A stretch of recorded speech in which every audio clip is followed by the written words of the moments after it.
नमस्कार, म टेकनारायण भट्टराई। पावर न्यूजमा स्वागत छ।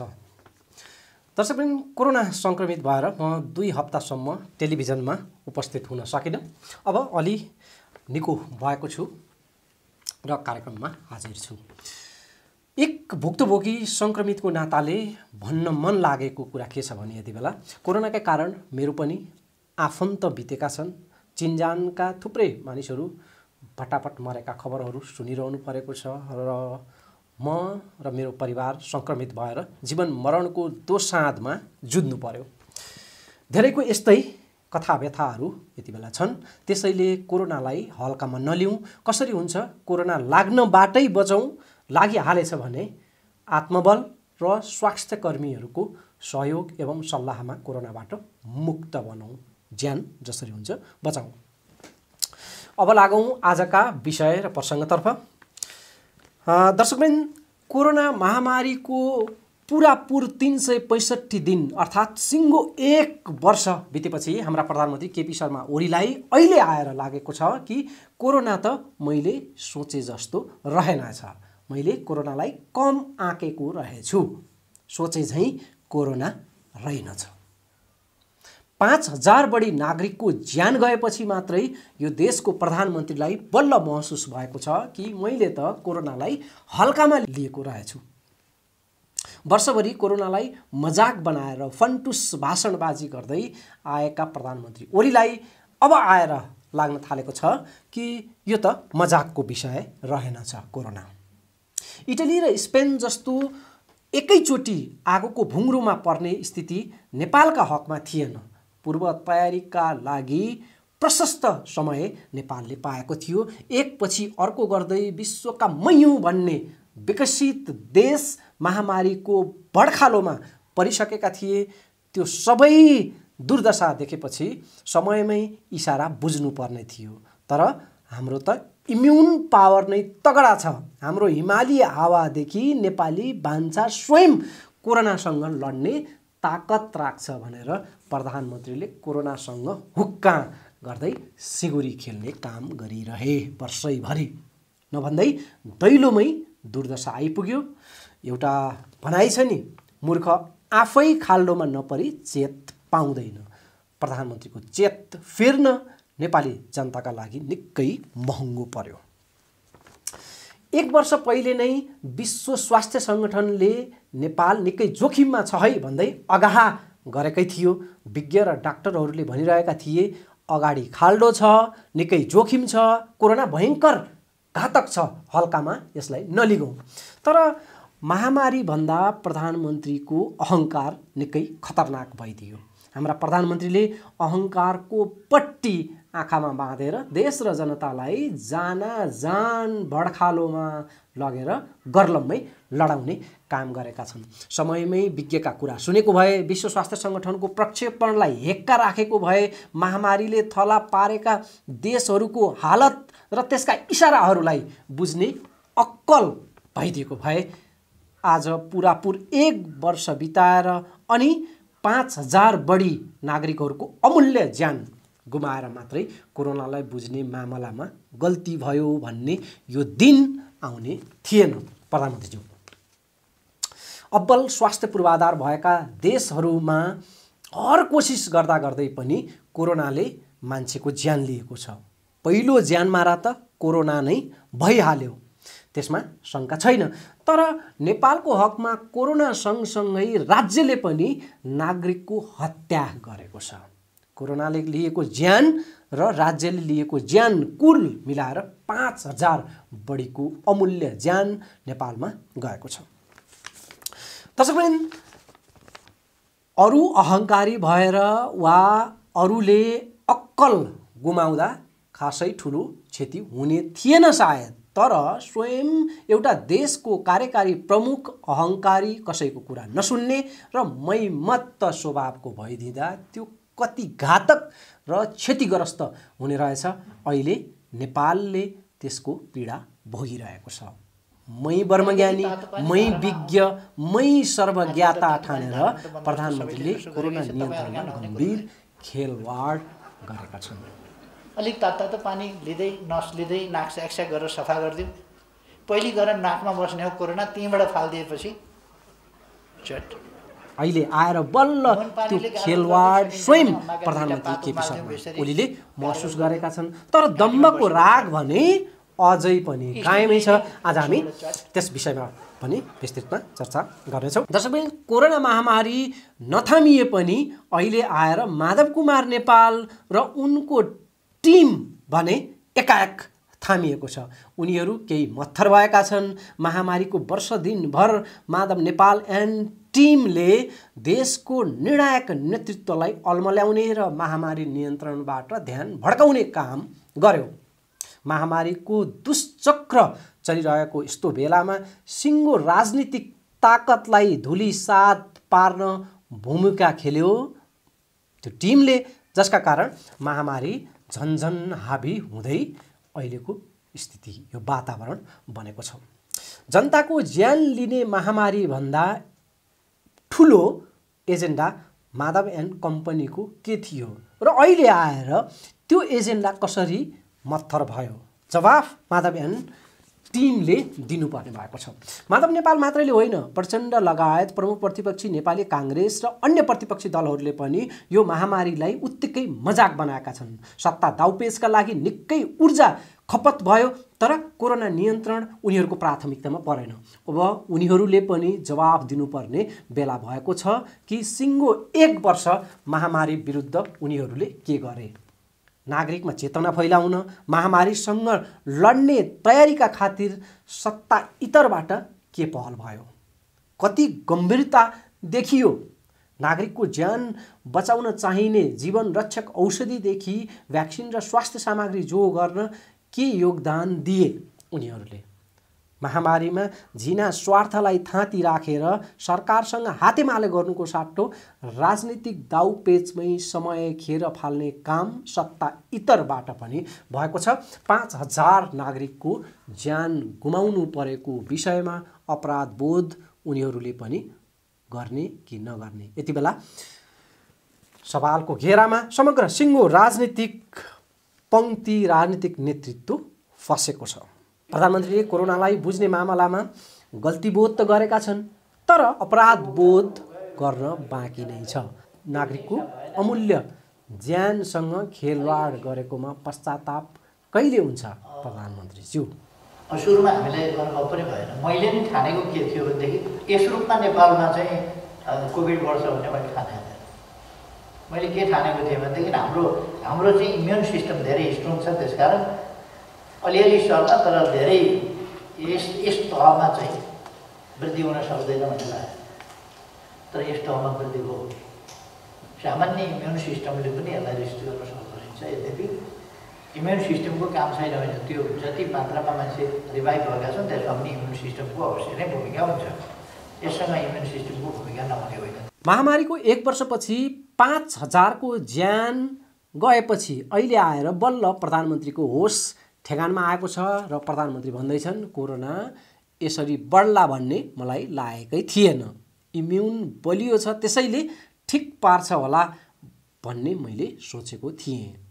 केही नहोला भनेर आशा गरेको थिएँ, त्यसैले सरकारी समन्वयमा समस्या भयो प्रधानमन्त्रीको यो भनाइ।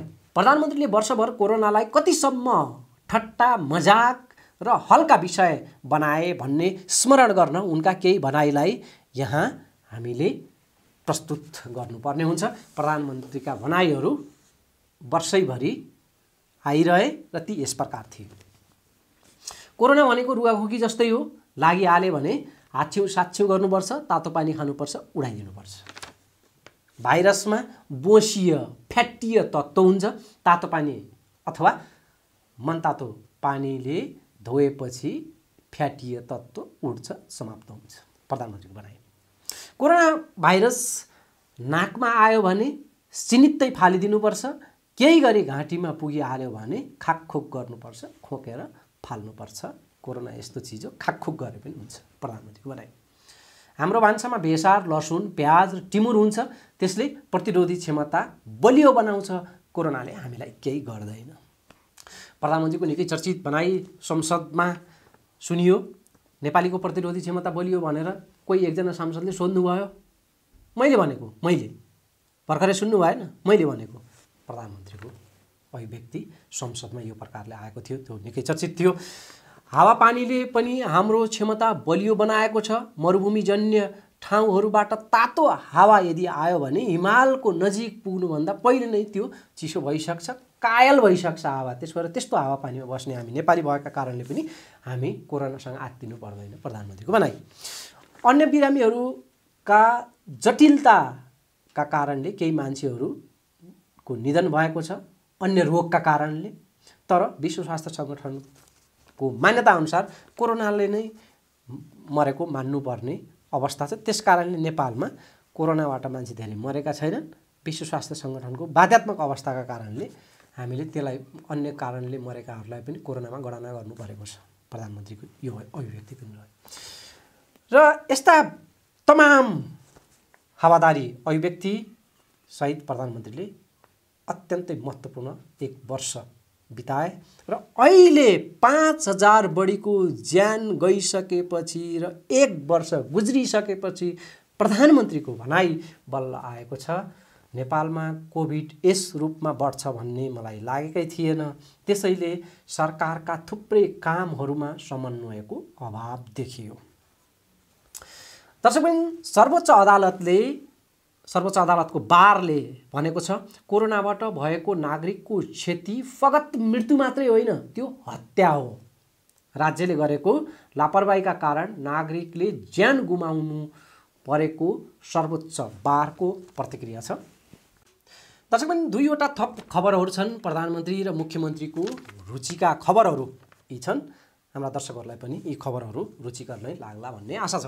प्रधानमन्त्री केपी शर्मा ओलीले 3000 क्षमताको मनोरञ्जन भवन अर्थात् सिटी हलको उद्घाटन गरेका छन्। कोभिड अस्पताल, अक्सिजन प्लान्ट र आइसोलेसन हलहरू उद्घाटन गर्ने बेला हो यो खासमा। तर हाम्रा प्रधानमन्त्रीलाई बालुवाटारको पर्खालभित्रैबाट भए पनि केही न केही उद्घाटन वा शिलान्यास गर्ने ज्यादै उत्ताउलो लत लागेको छ। जे हात पर्छ त्यही उद्घाटन गर्ने र दिन काट्ने क्रमहरू चलिरहेको छ। गत वर्ष भदौमा काठमाडौँमा 5000 क्षमताको एकीकृत आइसोलेसन भवन बनाउने घोषणा गरिएको थियो। गत वर्ष 5000 क्षमताको। तर चाहिएको जे थियो त्यो बनेन। तर निर्माणाधीन सभा हल उद्घाटन गरेर, मनोरञ्जन हल उद्घाटन गरेर त्यसको हुडताल गरिएको छ। जे बनाउनु पर्ने हो त्यो बनाइएन। सभा हल चाहिँ उद्घाटन गर्ने हतारो देखिएको छ। यही सभा हललाई तत्कालका लागि अस्थायी अस्पताल वा आइसोलेसन सेन्टरमा परिणत गर्न सकेको भए सायद थोरै भए पनि यस्तो बेलामा राहत हुन्थ्यो होला। तर त्यसो गरिएन। एक थान उद्घाटनको उपलब्धि खातामा चढ्यो, सरकारको खातामा, बस। गत साता सिटी हलको उद्घाटनको तयारीबारे व्यापक चर्चा चल्यो। भिडभाड गरेर उद्घाटन नगर्न निकै दबाब पनि बढ्यो। त्यसैले बालुवाटारबाटै प्रधानमन्त्रीले अनलाइन मार्फत भर्चुअल उद्घाटन गरेका छन्। कतै अस्पताल बेड नपाएर त कतै बेड पाएर पनि अक्सिजन नपाएर बिरामीहरू छटपटाइरहेका बेला प्रधानमन्त्रीले शपथ लिए लगत्तै देशकै ठुलो सिटी हल दाबी गर्दै सभा हलको उद्घाटन गरेका छन्। जसरी धरहराको निर्माण पुरा नहुँदै उद्घाटनको हतारो गरियो, त्यस्तै अधैर्यता र उत्ताउलो उद्घाटन मोह एकपटक फेरि यो मामलामा पनि छर्लङ्ग भएको छ, छताछुल्लो भएको छ। काम पुरा नहुँदै प्रधानमन्त्रीले मनोरञ्जन हलको उद्घाटन गरेका छन्। उता भारतमा त्यहाँका दिल्लीका मुख्यमन्त्री अरविन्द केजरीवालले 1000 क्षमताको अस्पताल उद्घाटन गर्दै गर्दा यता हाम्रामा प्रधानमन्त्रीले मनोरञ्जन र जमघट प्रयोजनका लागि सभा हल उद्घाटन गरेको यो दुईटा खबरहरू सँगसँगै आएका छन्। यसलाई दाँजेर पनि चर्चाहरू गरिएको छ सामाजिक सञ्जालमा। जे होस्, यो प्रधानमन्त्रीको रुचिको खबर थियो। अब लुम्बिनी प्रदेशका मुख्यमन्त्री शङ्कर पोखरेलको रुचिको खबर पनि सुनौँ। मुख्यमन्त्री शङ्कर पोखरेल ओली माधव विवाद समाधानका लागि गठित कार्यदलमा छनौट भएका छन्। लुम्बिनीको रूपन्देही कोरोना हटस्पटका रूपमा रहँदै आएको छ।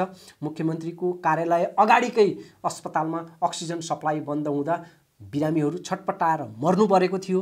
तर मुख्यमन्त्रीले दैनिक लेख्ने आफ्ना सामाजिक सञ्जालका स्ट्याटसहरूमा नागरिकको निधन र कोरोना नियन्त्रणको कुनै फिक्री उनका ती स्ट्याटसहरूमा झल्किँदैन। मुख्यमन्त्रीको एउटै रोत र फतफत हुने गरेको छ, त्यो हो ओली माधव विवाद र केन्द्रीय राजनीतिकै दाउपेच। जे होस्, लुम्बिनीका मुख्यमन्त्री काठमाडौँको विवाद समाधान समितिका जुझारु सदस्य चयन भएका छन्। लुम्बिनीका प्रदेशवासीहरूलाई अनुरोध छ, कृपया मुख्यमन्त्रीलाई डिस्टर्ब नगर्नुहोला, यति बेला दखल नदिनुहोला। उहाँ बालुवाटार, कोटेश्वर, सिंहदरबार र होटल एवं रिसोर्टहरूका विहङ्गम विवाद समाधान बैठकहरूमा यति बेला व्यस्त हुनुपर्ने बेला भएको छ। उहाँको फोन नउठ्न सक्छ। उहाँलाई मुख्यमन्त्री कार्यालयमा, बुटवलको कार्यालयमा भेट्न मुस्किल हुनेछ। अस्पतालका बेड र अभाव भइरहेको अक्सिजनको मामलामा र बिरामीका मृत्यु जस्ता विषयहरूमा यति बेला उहाँलाई नखोज्नुहोला। उहाँलाई अल्झाउने काम र जवाबदेहिता माग्ने काम चाहिँ लुम्बिनीवासीहरूले यति बेला नगरिदिनुहोला। उहाँलाई प्रादेशिक मामलामा दिगदारी नदिनुहोला। उहाँ यति बेला केन्द्रीय मामलामा निकै व्यस्त हुनुहुन्छ। बरु मुख्यमन्त्रीज्यूलाई बधाई सन्देश सुटुक्क म्यासेजमा पठाउन सक्नुहुनेछ। उहाँ ओली माधव समूहको विवाद समाधानका खातिर गठित कार्यदलमा ओलीतर्फबाट वार्ता टोलीमा छनौट हुनुभएको छ। छाडिदिनुहोस्, मुख्यमन्त्री कार्यालयको सामुन्नेको त्यो अस्पतालमा अक्सिजन नभएर, अक्सिजनको सप्लाई बन्द भएर त्यहाँ मरेका बिरामीहरूको मामला। दिनुहोस् बधाई। केन्द्रीय राजनीतिमा मुख्यमन्त्रीलाई सफलता मिलोस् भन्नुहोस् बधाई मुख्यमन्त्रीज्यू। दर्शकबिन, त्यसो त यो देशमा रमिता कहाँ पो छैन र? सङ्क्रमित बिरामीलाई ट्र्याक्टरमा ओसार्नु परेको छ। अर्कोतर्फ यही देशका गृहमन्त्री रामबहादुर थापा बादल हेलिकप्टर चढेर उम्मेदवारी दर्ताका लागि काठमाडौँबाट हेटौडा र हेटौडाबाट फेरि काठमाडौँ गर्छन्। ओहोर दोहोर हेलिकप्टरमा लाखौँ खर्च गरेर। त्यो हेलिकप्टरको खर्चले नागरिकलाई कति ठुलो राहत हुन सक्थ्यो होला। नागरिकलाई प्राप्त ट्र्याक्टरको नियति एकातिर र अर्कोतर्फ नेतालाई हेलिकप्टर। यो नागरिकलाई प्राप्त ट्र्याक्टरको नियतिमा लघुताभास र हीनताबोध नगर्नुहोला कृपया। यो देशका नेतालाई प्राप्त हेलिकप्टरको वैभवलाई हेरेर मन चौडा बनाउनुहोस् र भन्नुहोस्, जसो गर, जे गर, जतासुकै लैजाऊ, मलाई यो मन त नेपाली हो। अब अक्सिजनको प्रसङ्गमा विस्तृतमा चर्चा गरौँ। दर्शकवृन्द, अबको चर्चामा दाङ केन्द्रमा पर्नेछ। दाङ जिल्ला। दाङका सांसदहरूले अक्सिजन सिलिन्डर सहित स्वास्थ्य सामग्री लिन स्वास्थ्य मन्त्रीको कार्यकक्षमा पुग्दाका दृश्य हेर्न र त्यहाँका संवाद सुन्न लायक छ। चीनबाट आएका नीला रङका अक्सिजन सिलिन्डरको ताजा भागभण्डाले यसभन्दा अगाडि भूकम्पका बेला नेता सांसदहरूले लगाएको तिरपालको भागभण्डाको झल्को एकपटक फेरि फर्काएको छ। नेता मन्त्री सांसद भनेपछि नेपालमा जे पनि चल्छ, उनीहरूलाई जे पनि छुट हुन्छ। तिरपालको बाँडफाँडदेखि अक्सिजन सिलिन्डरको भागभण्डा मात्रै होइन, कोरोना भ्याक्सिनमा अग्राधिकार पनि उनीहरूकै भागमा पर्छ। कोरोना भ्याक्सिनमा फ्रन्टलाइनका लागि र पाको उमेरका जोखिम समूहलाई कोरोना भ्याक्सिन पुगेकै छैन, तर नेता सांसदहरू भ्याक्सिन लगाएर ढुक्क छन्। त्यो मात्रै हो र कतिपय सांसदका छोराछोरीहरू पहुँच लगाएर कोरोना भ्याक्सिन लगाएका छन्। सांसदका नेताका मन्त्रीका छोराछोरीहरूले। एकजना सांसद पुत्रीले लकडाउनमा आफै गाडी चलाएर कसरी संसद भवनमा, बानेश्वर स्थित संसद भवनमा उनी पुग्छिन् र उनले दोस्रो डोज भ्याक्सिन लगाउँछिन्। उनी सांसद पुत्री कसरी बानेश्वर स्थित निजामती कर्मचारी अस्पताल पुग्छिन् र माताश्री सांसदसँगै संसद कोटामा परेको त्यो भ्याक्सिन लगाउँछिन्। पहिलो खोप, पहिलो डोज यता बानेश्वरमा निजामती अस्पतालमा, दोस्रो डोज संसद भवनमै छिरेर। तस्बिर र भिडियोमा एकछिनमा हामीले त्यो दृश्य हेर्नेछौँ। यति बेलाको महत्त्वपूर्ण सवाल हो अक्सिजन। त्यसको चर्चा हामीले यहाँनिर पहिले गरौँ। दर्शकबिन, कोरोना लागिहाल्यो भने ज्यान बचाउन अक्सिजन चाहिन्छ। अहिले अक्सिजनको हाहाकार छ। त्यसैले घर घरमा अक्सिजन सिलिन्डर जो गरेर राख्ने चलन बढेको छ। घर घरमा अक्सिजन सिलिन्डर सङ्ग्रह गरेर राख्ने काम नगर्न स्वास्थ्यकर्मीहरूको आग्रह छ। कसको? डाक्टरहरूको, विज्ञ जानकारहरूको।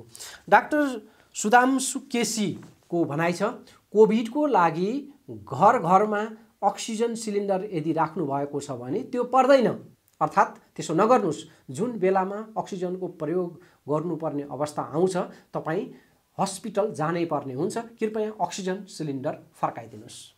एकातिर डाक्टरहरू अक्सिजन होल्ड नगर्न आग्रह गरिरहेका छन्, अर्कोतर्फ नेता सांसद जनप्रतिनिधि भनाउँदाहरू नै स्वयं अक्सिजनमा पनि राजनीति गरिरहेका छन्। पहुँचका भरमा सिलिन्डर जफत गर्ने र आफ्नो गाउँ जिल्ला वा निर्वाचन क्षेत्रमा अक्सिजन सिलिन्डर र स्वास्थ्य सामग्री पठाउने होड अहिले चलेको छ। सरकारी वितरण प्रणालीलाई व्यवस्थित गराउने, चुस्त र त्यसलाई प्रभावकारी बनाउनेमा मद्दत गर्नुपर्ने नेता सांसदहरू नै, राजनीतिक नेतृत्व नै पहुँच र राजनीतिक आडमा अक्सिजन सिलिन्डरको खोसाखोसमा लाग्ने हो भने अवस्था के होला आउने दिनमा? सत्तारूढ दल एमालेकी सांसद गङ्गा चौधरीले पार्टीको ताकत लगाएर बालुवाटारको भनसुनमा चीनबाट आएका 5 थान अक्सिजन सिलिन्डर आफ्नो जिल्लाको लागि भनेर उनले लिइन् र काठमाडौँ स्थित आफ्नो डेरामा उनले त्यसलाई थुपारिन्। सांसदले डेरामा अक्सिजन सिलिन्डर भण्डारण गरेको थाहा पाएपछि हल्लाखल्ला भयो। सांसद चौधरीले आफ्नो गाउँमा अक्सिजन हाहाकार भएकोले स्वास्थ्य मन्त्रालयबाट माग फारम भरेर ती अक्सिजन सिलिन्डरहरू आफूले बुझेको बताइन्। तस्मै यो दृश्य हो स्वास्थ्य मन्त्री हृदय त्रिपाठीको कार्यकक्षको। मन्त्री त्रिपाठीसँग दाङका लागि अक्सिजन सिलिन्डर चाहियो भनेर र त्यहाँका लागि स्वास्थ्य सामग्री माग गर्दै नेकपा एमालेका सचेतक एवं दाङकी सांसद शान्ता चौधरीको नेतृत्वमा दाङकै सांसदहरू कोमल ओली र गङ्गा चौधरी स्वास्थ्य मन्त्रालयमा पुगेका देखिन्छन्। मन्त्रीलाई दाई भन्दै चलेको भेटघाटको यो दृश्य हो।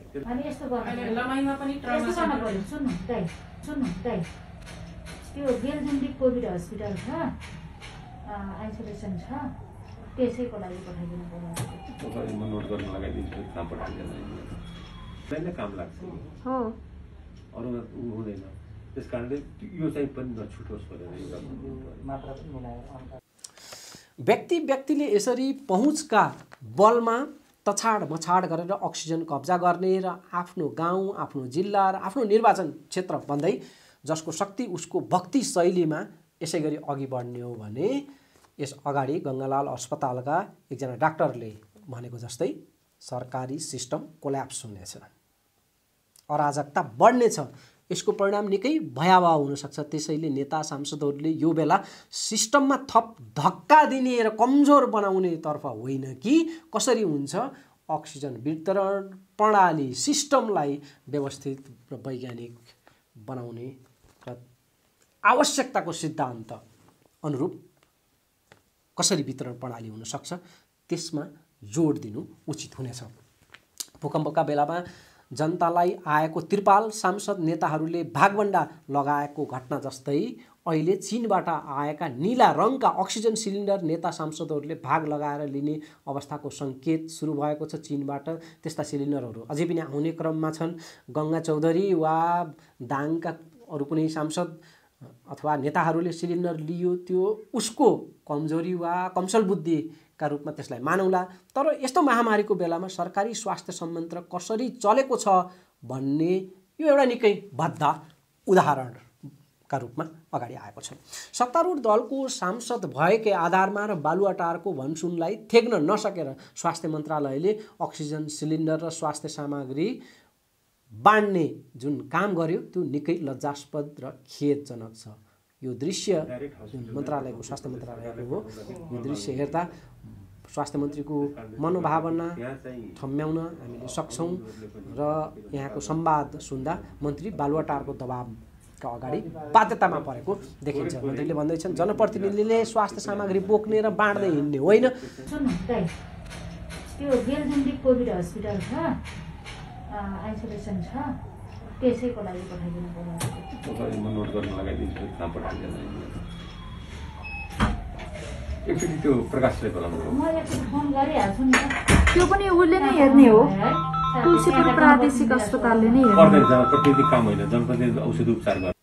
उनको भनाइ ठिकै पनि हो। अस्पताल प्रशासन वा अस्पताल सञ्चालक समितिका प्रतिनिधिहरू यो मामलामा थोरै अग्रसर हुनु उपयुक्त हुन्छ, किनकि त्यसमा राजनीतिक दाउपेचभन्दा आवश्यकताको सिद्धान्तले प्राथमिकता पाउँछ। अझ सरकारी संयन्त्रको चुस्त र व्यवस्थित परिचालन मार्फत नै त्यसबाट नै कहाँ आवश्यक छ भनेर पहिचान गरेर स्वास्थ्य सामग्रीको वितरण गर्ने पद्धति स्थापित गर्नुपर्ने त्यो उचित हुन्छ, त्यो असरदार हुन्छ, न कि जसको शक्ति उसको भक्ति शैलीमा मन्त्रालय र मन्त्रीलाई नै प्रभावित पार्ने गतिविधिले झन् समस्या थप्ने काम हुनेछ र त्यो अहिले देखिँदैछ। हाम्रा विद्वान दर्शक स्वयंले पनि बुझ्नुभएको छ कि कुनै जनप्रतिनिधि, सांसद वा नेताले शक्तिका आडमा पाखुरी सुर्किएर वा भनसुनका भरमा यसै गरी अक्सिजन, भ्याक्सिन वा स्वास्थ्य सामग्रीहरू ओसार पसार गर्ने होड यदि चल्ने हो भने स्थिति के होला? यो सही विधि र प्रक्रिया हुँदै होइन, बरु पद्धति विकास गर्नका लागि, सिस्टम व्यवस्थित गर्नका लागि जनप्रतिनिधिहरूको भूमिका यति बेला आवश्यक छ। अर्को जिल्ला वा गाउँका नेता वा सांसदले आफ्ना जनताका लागि यति सिलिन्डर लगे, यति स्वास्थ्य सामग्री लगे, तपाईले हामीलाई ल्याइदिएको खै भन्न एउटा नागरिक तहमा पनि मतदाता तहमा पनि यो मानसिकता हामीले नपालौँ। नागरिकहरूले यस्तो मानसिकता यति बेला देखाउनु उचित हुँदैन। आफ्नो प्रतिनिधिलाई जिम्मेवार बनाउने त्यो सही उपाय हुने छैन। त्यसैले स्थिति यदि त्यसो गरियो भने स्थिति झन् बर्बादतर्फ अघि बढ्नेछ। त्यसैले कुन नेता वा सांसदले आफ्नो क्षेत्रका लागि कति अक्सिजन सिलिन्डर र कति स्वास्थ्य सामग्रीहरू लग्यो त्यसलाई सफलता वा प्रतिष्ठाको विषय नबनाऊ। र अक्सिजनको मामलामा अर्को महत्त्वपूर्ण विषय के छ भने अक्सिजनको मात्रा यदि मिलाउन जानिएन भने बिरामीलाई राम्रो होइन, थप नराम्रो परिणाम हुन सक्छ। अक्सिजन कम भयो भने मात्रै होइन, अक्सिजन दिँदा मात्रा मिलेन र यदि बढी भयो भने पनि उत्तिकै जोखिम हुन सक्छ। त्यसमाथि घरमा अक्सिजन छ क्या र बिरामीलाई अक्सिजन दिएकै छ भनेर ढुक्क हुने, तर बिरामीलाई अन्य थप जटिलताहरू थपिएर गम्भीर अवस्था आउन पनि सक्छ। अक्सिजन चाहिने अवस्थाको बिरामीलाई विज्ञ डाक्टर वा नर्सको चौतर्फी निगरानी आवश्यक हुन्छ र त्यो निगरानीमा अक्सिजन दिनु उचित हुन्छ। त्यसैले पनि अस्पताल जानुपर्ने हुन्छ साँच्चीकै अक्सिजन चाहिएको बिरामी।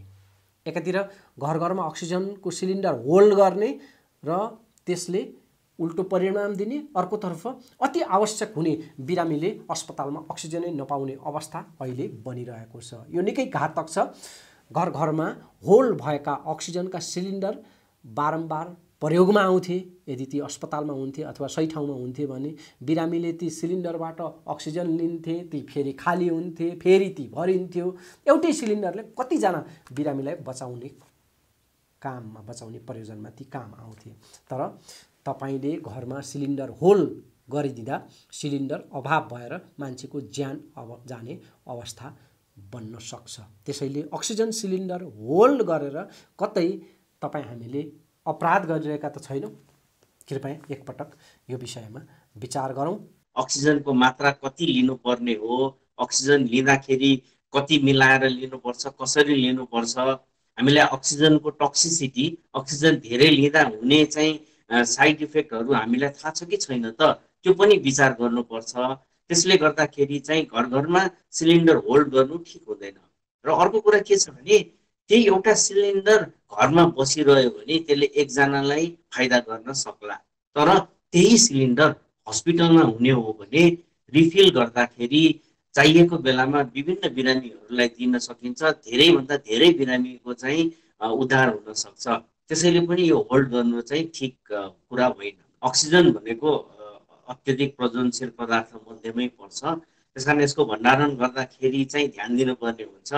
हामीले लिएर आएको अक्सिजन सिलिन्डरमा लिक छ कि छैन त्यो पनि हेर्नुपर्ने हुन्छ। एकचोटि खोलेपछि कसरी बन्द गर्ने त्यसमा चाहिँ के अरे थाहा हुनु पर्यो। अक्सिजन सिलिन्डरबाट अक्सिजन लिँदाखेरि त्यसमा एउटा रेगुलेटर हुन्छ। त्यो रेगुलेटरलाई फेरि हामीले पानीमा चाहिँ अक्सिजन पठाएर त्यसपछि हामी अक्सिजन लिन्छौँ। धेरै सावधानी अपनाउनु पर्ने हुन्छ। अहिले चाहिँ अक्सिजन सिलिन्डर लिएर आयो, बोकेर राख्यो, तर त्यसको प्रयोग ठिकसँग गर्न नजान्दाखेरि तपाईँले भनेको जस्तै दुर्घटना हुन सक्छ, आगलागी हुन सक्छ। यसबाट हामी चाहिँ एकदमै सचेत हुनु जरुरी छ। र अक्सिजन धेरै लिँदाखेरि अक्सिजनको टक्सिसिटी चाहिँ धेरैले याद गर्नुभएको छैन। अक्सिजन धेरै हुँदाखेरि पनि मानिसलाई समस्यामा पार्न सक्छ। त्यसै पनि भ्याक्सिन कति महत्त्वपूर्ण छ भन्ने थाहा पाएरै विश्वका विकसित देशहरूले आफ्ना नागरिकलाई जसरी हुन्छ भ्याक्सिन दिनमा यति बेला ध्यान केन्द्रित गरिरहेका छन्, आफ्नो पुरै ताकत लगाइरहेका छन्। भ्याक्सिनको 2 वटा डोज दुवै डोज लगाएको व्यक्तिलाई कोरोना संक्रमणले गम्भीर असर नगर्ने र संक्रमण फैलने तीव्रता पनि कम हुने अध्ययनबाटै पुष्टि भएको छ। दुवै खोप लिएका एकजना डाक्टर जो कोरोना संक्रमित भए तर उनको शरीरमा कोरोनाले खासै गम्भीर असर पारेन, परिवारका सदस्यहरूलाई पनि संक्रमण उनीबाट सरेन। डाक्टरको त्यो अनुभव, नेपाली डाक्टरको त्यो अनुभव पनि हामीले केही बेरमा सुन्नेछौँ। पहिले अक्सिजनकै प्रसङ्गलाई यहाँनिर सकौँ। अक्सिजन सिलिन्डर घरमा होल्ड गर्नु जति गैरजिम्मेवार ठहरिन्छ त्योभन्दा बढी बिरामीलाई जोखिम पनि हुनसक्छ। डाक्टर सुधांशु केसीको यो अर्को अंश टिप्पणी पनि सुनौँ, त्यसपछि सांसद पुत्रीले भ्याक्सिन लगाएको भिडियोसहित भ्याक्सिनको प्राथमिकता र त्यसको प्रभावकारितामा हामीले चर्चा गरौँला। डाक्टर सुधांशु केसी, अक्सिजन कम हुँदाखेरि अथवा SpO2 हाम्रो कम हुँदाखेरि खालि एउटा अक्सिजनको कुरा मात्रै नभएर शरीरको विभिन्न अङ्गको विभिन्न अवस्थाको कुरा हुन सक्छ। कसैलाई मुटुको रोगमा पनि अक्सिजन कम हुन सक्छ, कसैलाई फोक्सोको रोगमा धेरै जसो अक्सिजन कम हुन्छ। अब यो अक्सिजन कम हुँदाखेरि हैन, यो न्युमोनिया यदि भएर अक्सिजन कम भएको छ भने त्यो न्युमोनियाको उपचार नगरिकन हामी खालि अक्सिजन मात्रै लिँदाखेरि त अप्ठ्यारो पर्ने हुन्छ नि हैन। त्यसैले त्यो न्युमोनिया छ कि छैन भनेर हेर्नको लागि कि डाक्टरले चाहिँ के अरे छातीमा सुनेर थाहा पाउनु पर्यो कि एक्सरे गर्नु पर्यो कि सिटी स्क्यान गर्नु पर्यो। अब त्यो न्युमोनिया हुँदाखेरि पनि यो भाइरल न्युमोनिया हो कि ब्याक्टेरियल न्युमोनिया हो त्यो पनि थाहा पाउनु पर्यो हैन। त्यसैले अक्सिजन कम हुने बित्तिकै त्यो साधारण अक्सिजन कम मात्रै नभएर शरीरको अवस्थामा के परिवर्तन आएको छ त्यो जान्नुपर्ने अवस्था हुन्छ। त्यसैले त्यो अब अहिले चलिरहेको कोभिड न्युमोनिया छ, अब त्यो कोभिड न्युमोनिया हामीले कसरी त्यसको उपचार गर्ने भन्ने कुरा त गाह्रो हुन्छ। घरमा बसेर घरमा चाहिँ प्याकेट औषधि आउँछ, अचेल चलन जस्तो चलिसक्यो। Vitamin C, vitamin D, zinc, ivermectin, azithromycin अनि त्यसपछि एमोक्सी क्ल्याब भन्ने औषधिहरू प्याकेटमा आउन थालिसक्यो। यसले गर्दाखेरि कतिपय बिरामीहरूको अवस्था झनै बिग्रेर गएको छ र समयमै उपचार गर्न सकेको भए निको हुने पनि यो झन अप्ठ्यारो भएको जस्तो देखिन्छ। देश कोरोना महामारीका कारण गम्भीर स्वास्थ्य सङ्कटसँग अहिले जुधिरहेको छ। अक्सिजन अभावका कारण अस्पताल हाताभित्रै बिरामीहरूका आफन्तहरूबीच अक्सिजन सिलिन्डरको खोसाखोस चलिरहेको छ। अक्सिजन नपाएर कोरोना सङ्क्रमितको मृत्यु भन्ने खबर जसरी हाम्रो छिमेकी भारतबाट आइरहेको छ त्यस्तै हालत नेपालमा पनि सुरु भएको छ। बुटोलमै कोरोना सङ्क्रमितहरू अक्सिजन सप्लाई बन्द हुँदा अभावका कारणले मृत्यु भएको खबर हामीले सुनेकै छौँ र देशका अरू ठाउँहरूबाट पनि यस्ता खबरहरू आएका छन्। अक्सिजन नभएको भन्दै उपचाररत बिरामीलाई अस्पतालहरूले डिस्चार्ज गरिदिएका छन्। अस्पतालहरूमा अक्सिजन अभावका कारण बिरामी भर्ना गर्न हामी असमर्थ छौँ भन्ने सूचनाहरू टाँस गरिएको छ अस्पतालहरूमा। तर अक्सिजन सिलिन्डरको सङ्ख्या बढाउन, अक्सिजन उत्पादन केन्द्रहरू बढाउन, आवश्यकता अनुसार अक्सिजनको ढुवानी चुस्त र दुरुस्त पार्न ध्यान दिनुपर्ने यस्तो बेलामा पनि अहिले पनि दैनिक बैठक र खिचातानी ओली माधव समूह बीचको विवाद समाधानमै केन्द्रित छ। दैनिक ऊर्जा त्यसमै लगानी भइरहेको छ। राजनीतिक नेतृत्वको ऊर्जा कोरोना खोप ल्याउनमा केन्द्रित हुन्थ्यो भने खरिद प्रक्रियामा रहेको खोपमा मिसन र कमिसनको चक्कर हाबी हुने थिएन। आइसक्नुपर्ने लाखौँ डोज खोप आउन सकेन। खोप कति महत्त्वको छ? 2 डोज खोप लगाएका र खोप लगाएपछि सङ्क्रमित भएका उनी डाक्टर सुधांशु केसीको यो प्रतिक्रिया पनि सुनौँ।